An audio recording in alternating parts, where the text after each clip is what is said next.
Иди.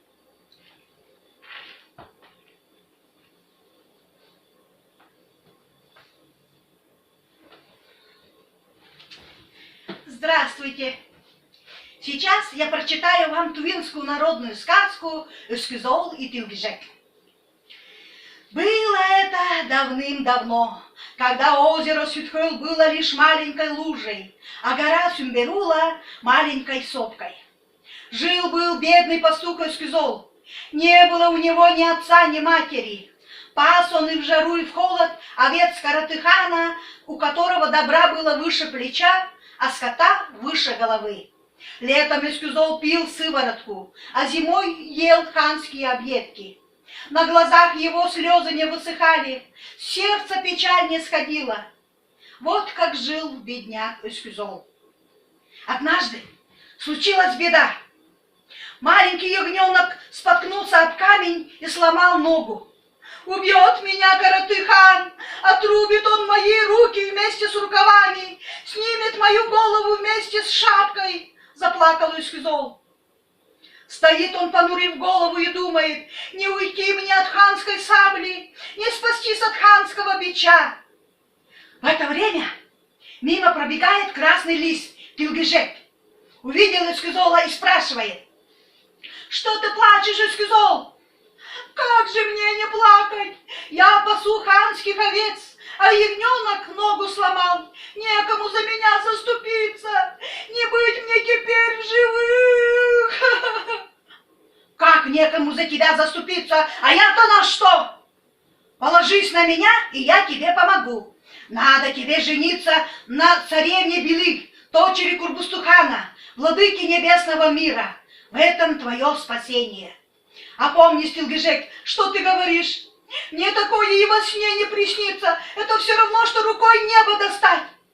«Ничего, это уж мое дело. Я побегу к Курбустухану, а ты жди меня здесь».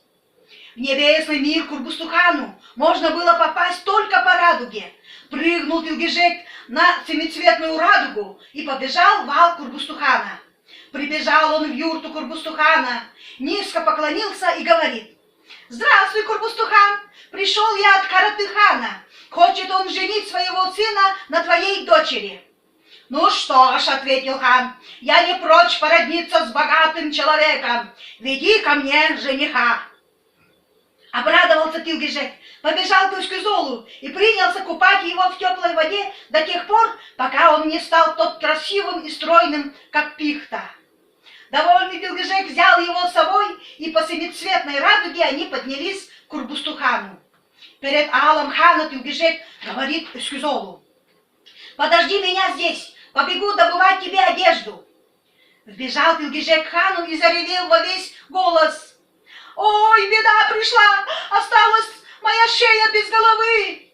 «Что случилось?» — испугался хан. «Не смею доложить», — плачет хитрый Тилгежек. «Не знаю, что и делать. Вы знаете, что ноги у меня легкие, на слова я красноречив и сам не промах. Я уже передал твой ответ Каратыхану. Отправились мы с женихом в путь, и застал нас в дороге ливень. Промочил одежду я жениха. Как же в таком виде ему вам показаться на глаза? Что теперь делать, хан мой?»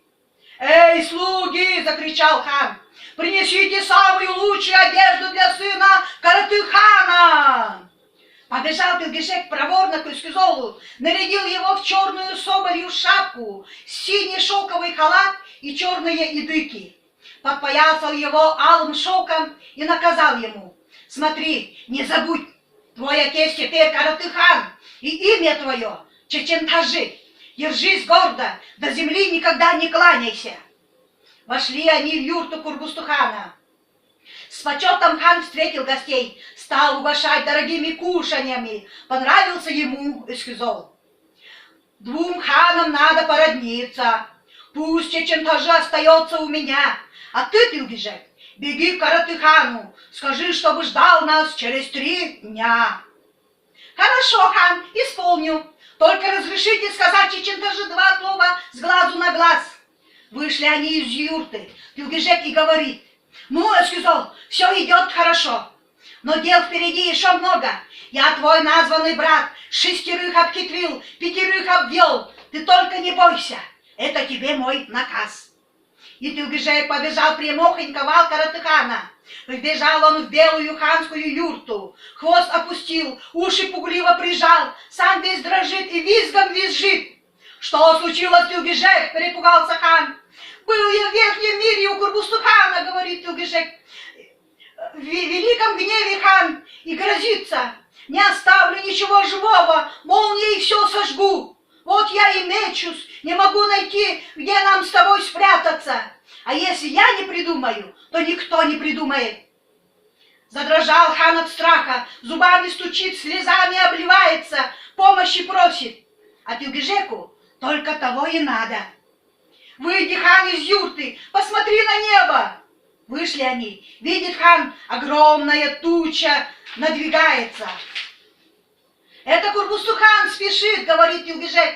Кинулся Каратыхан перед ним на колени и еще сильнее помощи просит.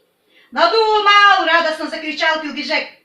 Выкопай за алом яму в 50 сажен и отправляйся туда со своей свитой. Прикажи подвести к яме валун на 100 верблюдах и завали им вход. А потом я тебя вызволю оттуда. Ударил хан в большие барабаны, собрал народ, приказал ему яму выкопать.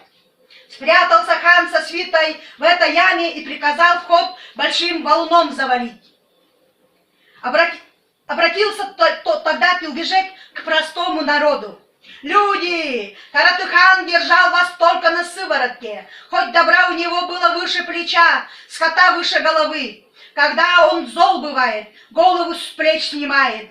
Когда злость пройдет, только кровь сосет.